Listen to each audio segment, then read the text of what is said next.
네, 존경하는 국민 여러분, 전재수 위원장님과 선배 동료 의원 여러분, 더불어민주당 김병주 의원입니다. 우리가 인생을 살아가면서 또 정치를 하면서 세 가지가 필요하다고 얘기를 합니다.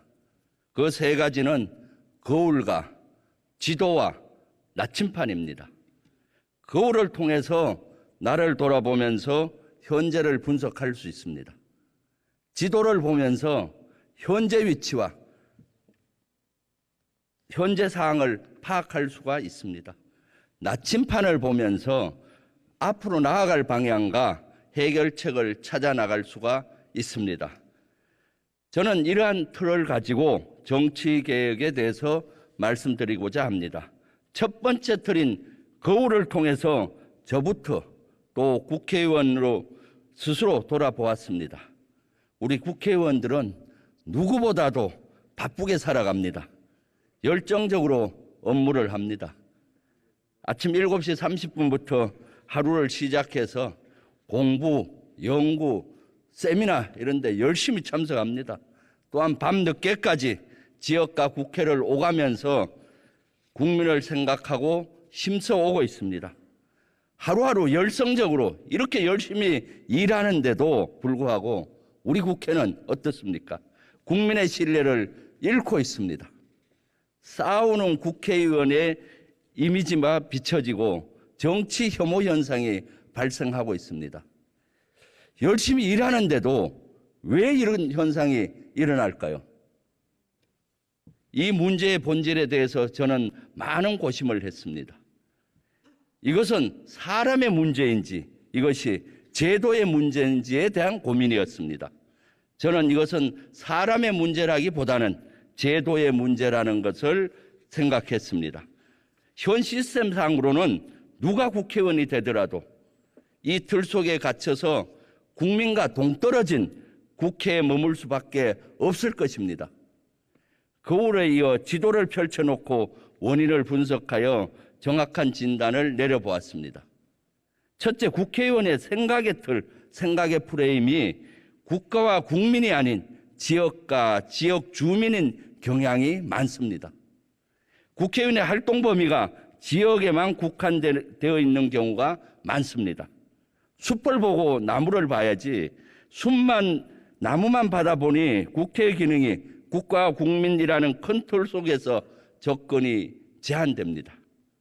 지역을 생각하고 지역 시민들을 바라보는 것이 잘못된 것은 아닙니다.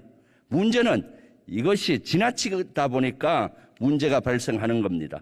지금 국회에서 이루어지는 입법이나 정책이 지역 이기주의에 매몰되어 가는 경향들이 많습니다. 둘째, 현재 국회의원에게는 한 영역의 전문가가 많이 부족합니다. 국회는 법과 정책과 예산을 통해 국민의 미래 삶을 그려가며 정부를 견제하는 기관입니다. 이런 업무에는 전문성이 필수적인데 전문성이 떨어져서 저는 너무 놀라웠습니다. 특히 외교 안보 분야의 전문가들은 많이 부족한 사항입니다. 내우외환이라는 말이 있습니다.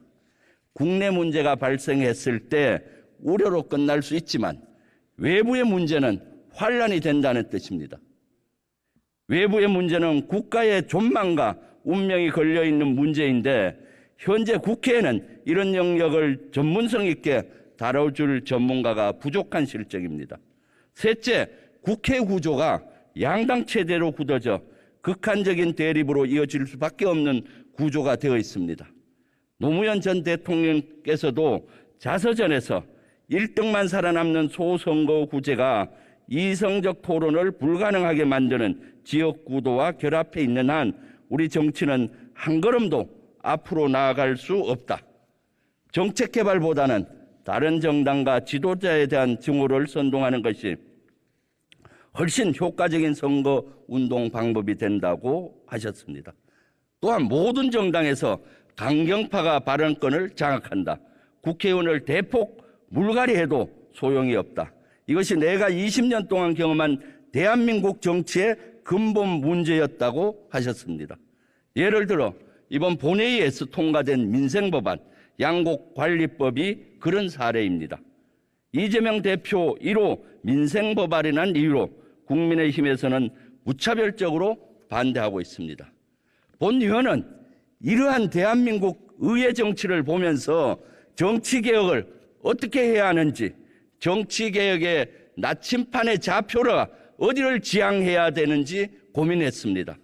정치개혁의 나침판 지침을 보았을 때, 자침을 보았을 때 국회의원의 프레임은 생각의 틀, 생각의 프레임은 지역과 지역 주민에서 벗어나야 합니다. 국회의원의 지도는 지역구 지도에 추가하여 대한민국의 지도, 동북아와 세계 지도가 되어야 합니다. 그래서 국회의원은 국민을 대표하여 오로지 대한민국 정부와 대한민국의 정책에 집중하여 전 국민이 행복한 삶을 영위할 수 있도록 노력해야 합니다. 둘째, 국가 가치를 재분배하고 국정을 감시하고 견제하기 위해서는 해당 분야의 전문가들이 포진되어 제대로 된 국정 방향을 이끌어가야 함에도 여야의 공천 지형에서 전문가들이 설 자리가 없습니다. 4년에 한 번씩 돌아오는 선거에서 전문가들을 비례대표로 영입하여 각 정당의 전문성을 만회하고 있지만 턱없이 부족합니다. 여야 각 정당이 국회 본연의 임무를 다하기 위해 다양한 방면의 전문가를 국회의원으로 영입하거나 우선 공천하는 시스템을 갖추어야 합니다. 셋째, 여야의 격한 경쟁을 합의 정치로 변환시키기 위해 시스템을 바꿔야 합니다. 승자 독식의 정치 구조를 바꿔야 합니다. 여야가 국가를 함께 이끌어 나가야 한다는 의무감과 절박함을 가져야 합니다. 지금까지 정치 간성에서 우리는 벗어나야 합니다. 국민을 위한 국회라는 본질로 다시 돌아가야 합니다. 우리 다 같이 개혁을 통해서 우리 정치를 바꿔 봅시다. 경청해 주셔서 감사합니다.